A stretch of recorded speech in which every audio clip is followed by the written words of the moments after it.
The crystalline ships of the Nexuri appeared in Earth's orbit without warning, their translucent hulls refracting sunlight across the planet's atmosphere in prismatic displays.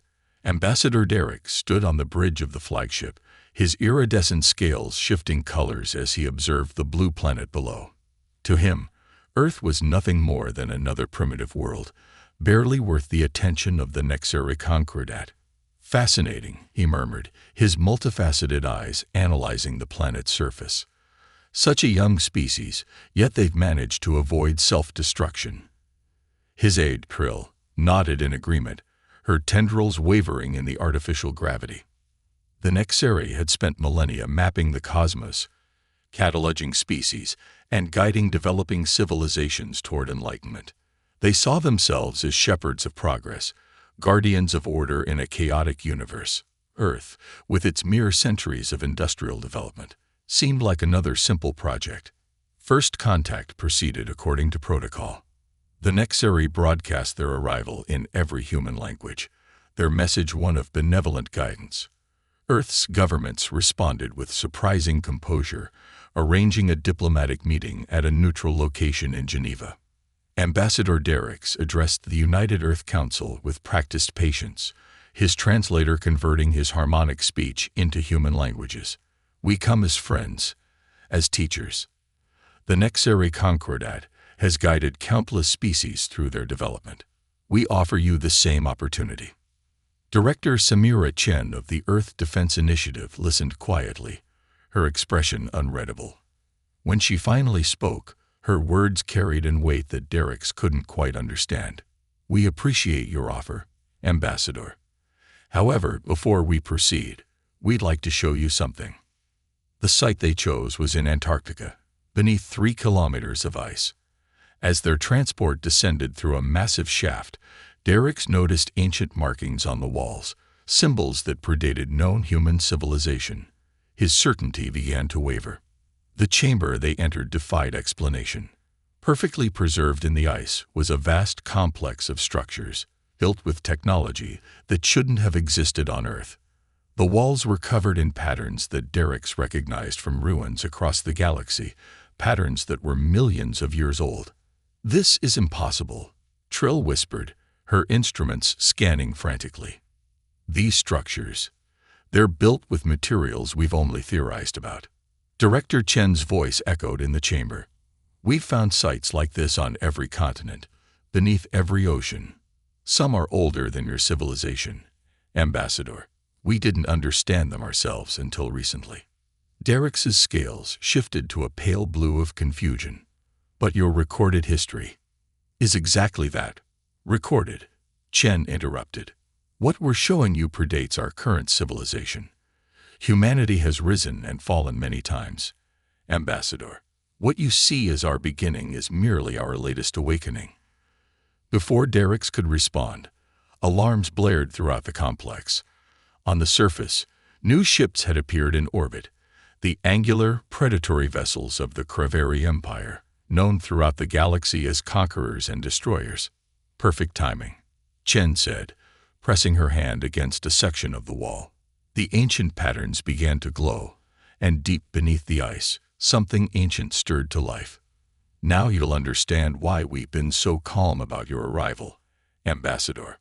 We've been waiting for this moment for a very long time." The ground trembled, and Derricks watched in awe as sections of the ice sheet began to move, revealing massive structures that had been hidden for millennia. All across the planet, similar installations were awakening, and in orbit, the Kraveri ships suddenly found themselves surrounded by defense systems that had been dormant since before their species learned to walk. Humanity hadn't needed the Nexuri's guidance. They had been guarding ancient secrets, waiting for the day when the stars would once again bring both friends and foes to their door. The galaxy was about to learn that Earth wasn't just another primitive world. It was the home of an elder race that had finally decided to wake up. As the ancient defense systems hummed to life across Earth, Dr. Mira Raman stood in her laboratory beneath the Pacific Ocean, surrounded by holographic displays of activation sequences that hadn't been seen in millions of years. The facility, hidden in the Mariana Trench, was one of many archive sites scattered across the planet's oceans. "The Craveri ships are holding position," her assistant reported, monitoring the tactical displays. "They seem confused." Mira allowed herself a small smile. "Wouldn't you be?" They came expecting to find an easy target. Instead, they found themselves surrounded by technology they can't even comprehend. The archive was a testament to humanity's forgotten past, a vast repository of knowledge and technology that had survived countless cycles of civilization. Mira had spent her career studying these installations, piecing together the story of humanity's true history. Above, in orbit, the Craveri fleet faced an impossible situation. Their sensors detected energy signatures unlike anything in their database, and their attempts to scan Earth's defenses were met with interference that seemed to bend the laws of physics themselves. High Commander Fail, leader of the Craveri Armada, watched with growing unease as more ancient installations activated across Earth's surface. His species had conquered dozens of worlds, but something about this situation felt wrong. "Launch the first wave," he commanded. "Let's see what these primitives are truly capable of." The first Craveri strike force descended through Earth's atmosphere, their ships bristling with weapons. They expected resistance, perhaps primitive missiles or energy weapons. What they encountered instead defied explanation. The air itself seemed to solidify around their ships. Gravitational fields twisted and warped, turning their carefully planned attack formations into chaos. From the oceans rose massive platforms, their surfaces covered in symbols that pulsed with internal light. In the Geneva Command Center, Director Chen watched alongside Ambassador Derricks as humanity's ancient guardians went to work. "We call it the Aegis Network," she explained. "It's been dormant for millennia, waiting for the right moment to reactivate." Derricks's scales had shifted to a deep purple of amazement. "But how? How did you preserve such technology through your cycles of civilization?" "We didn't." Mira's voice came through the command center's communications. "The system preserved itself. We're not its masters. We're its custodians. Our ancestors built it to be self-maintaining, self-repairing, and most importantly, self-hiding." In orbit, the Craveri fleet faced its first real challenge in centuries. Their weapons, capable of reducing continents to ash, dissipated harmlessly against shields that seemed to draw power from spacetime itself. Every attempt to breach Earth's defenses was met with countermeasures that grew more sophisticated with each passing moment. "The system is learning," Mira explained, her hands dancing across ancient control interfaces. "It's remembering its purpose, remembering how to fight. Each attack makes it stronger." High Commander Fail watched in growing horror as his ships began to fall. Not through destruction. They simply stopped. Their engines died, their weapons went silent, and one by one, they began to drift in orbit, held in place by forces beyond their understanding. But the true revelation came when the archive began to broadcast. From hidden installations across the planet, humanity's ancient message spread across space in formats that any species could understand. "We are the guardians. We have watched, we have waited, and we have remembered. Earth is not your battlefield. It is our home." Ambassador Derricks finally understood. The Nexeri hadn't come to guide a young species. They had stumbled upon the caretakers of something far older and more powerful than they had imagined. "Your current civilization," he said slowly. "How long have you known about this?" Director Chen's expression was solemn. "We began finding the installations during the Cold War. At first, we thought they were alien artifacts. But then we found the genetic markers in our own DNA, the encoded memories passed down through countless generations. We are our own ancestors, Ambassador, and we've been preparing for this day for a very long time." In the depths of the Pacific Archive, Mira activated the final sequences.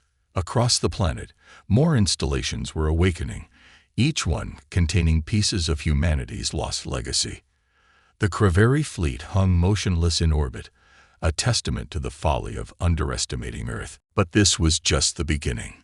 The activation of the Aegis network had sent ripples across spacetime, and in distant parts of the galaxy, other dormant systems were beginning to stir. Humanity's legacy was far greater than even they had imagined, and the time had come for the elder race to reclaim its place among the stars.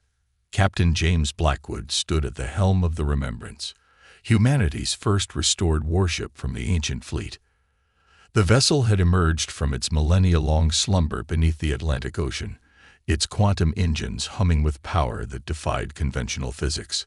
Around him, a crew of hastily trained operators worked to understand systems that seemed to respond more to intention than physical input.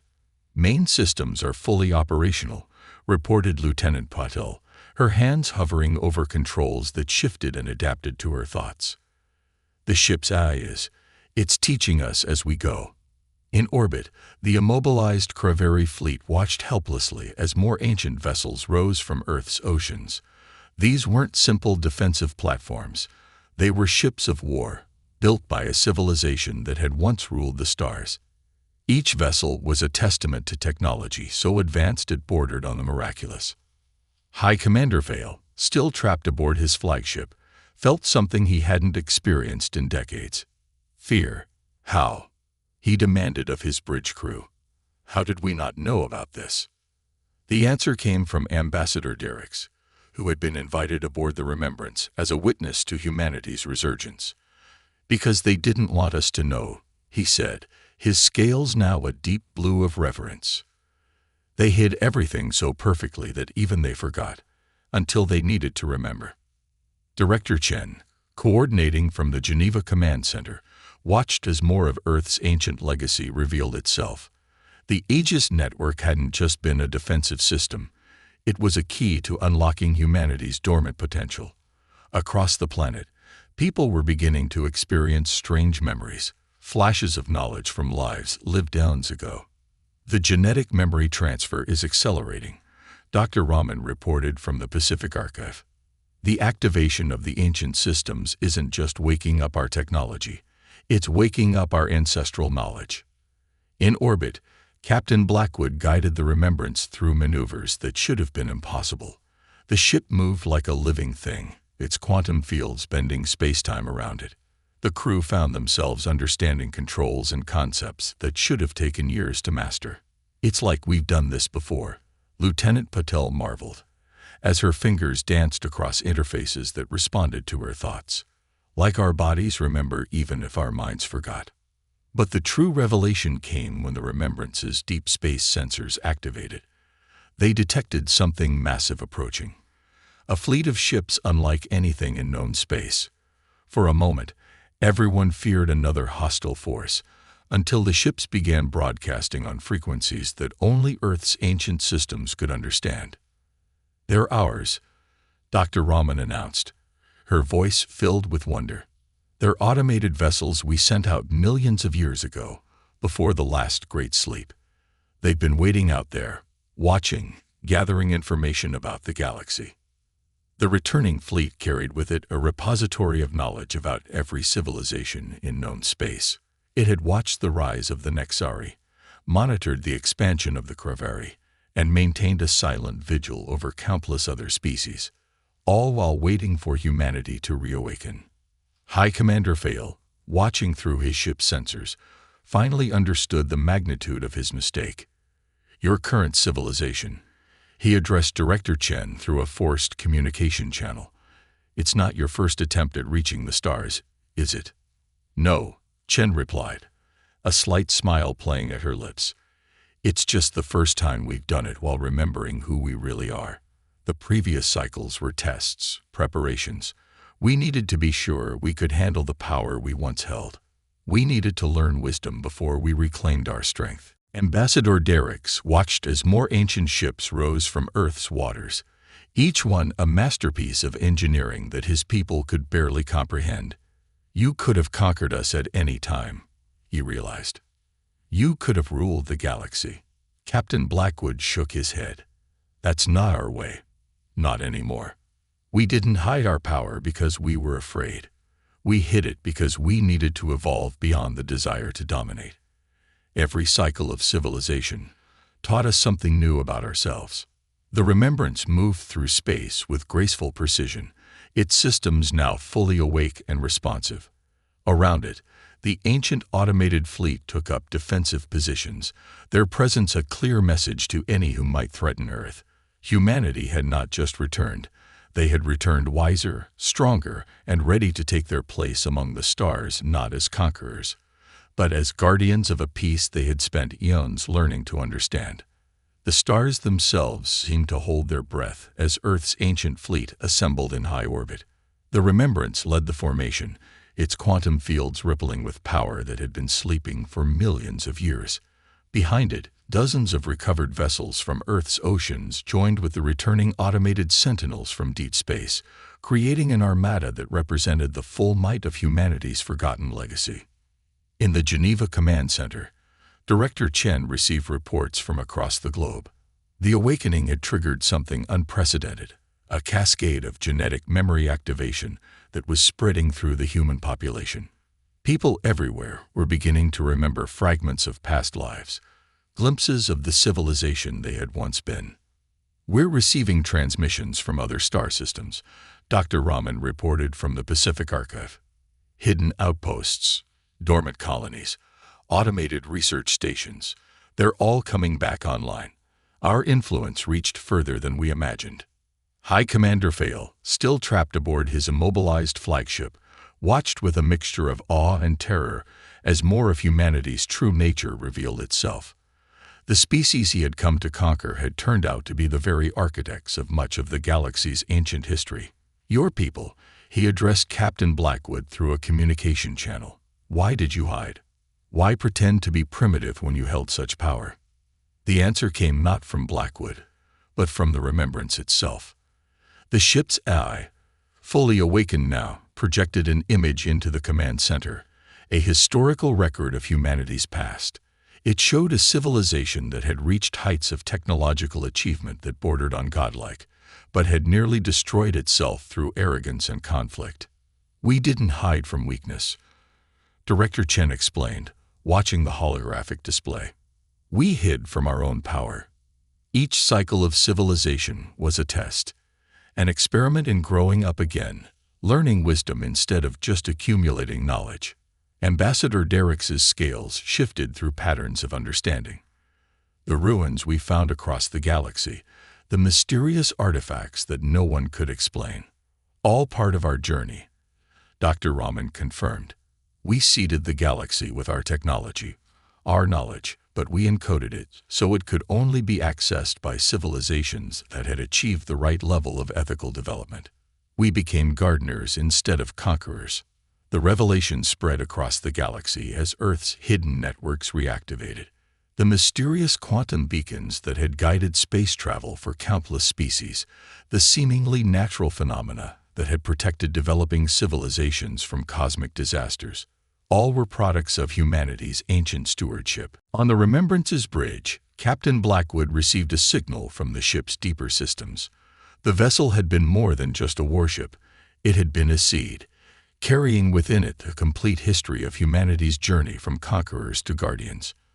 "We offer you a choice," Blackwood addressed the assembled fleet of both former enemies and astonished allies. "You can continue on your current paths, seeking power through dominance, or you can join us in something greater." The ship's quantum fields expanded, creating a vast holographic display visible to every vessel in orbit. It showed the true scope of humanity's vision. A galaxy where advanced civilizations worked together as stewards rather than rulers, where power came with responsibility, and where the strong protected the developing rather than exploiting them. High Commander Fail, watching the display, felt his warrior's heart transform. "All this time," he whispered, "we thought we were advancing through conquest. But we were playing in the ruins of your nursery." The Nexari ships, led by Ambassador Derrick's, were the first to power down their weapons. One by one, other vessels followed suit. The Kraveri fleet, released from their quantum imprisonment, chose to stand down. They had come seeking to conquer a primitive world, only to find themselves in the presence of the galaxy's elder race. "We don't want worship," Director Chen announced to the assembled fleets, "We don't want submission. What we want is partnership. We hid our power until we could be sure we would use it wisely. Now we offer the same journey to you." As the sun rose over Earth, humanity's true role in the galaxy was finally revealed. They were not just another species reaching for the stars. They were the ones who had been guiding that reach all along. The silent guardians had awakened, not to rule, but to teach, to protect, and to help others avoid the mistakes they had learned from over millions of years. The age of hiding was over. The age of wisdom had begun. And in the vast darkness between the stars, countless dormant systems stirred to life, ready to help forge a new future for all species under the guidance of humanity. The elder race who had learned that the greatest power lies not in conquest, but in the wisdom to know when not to use it at all.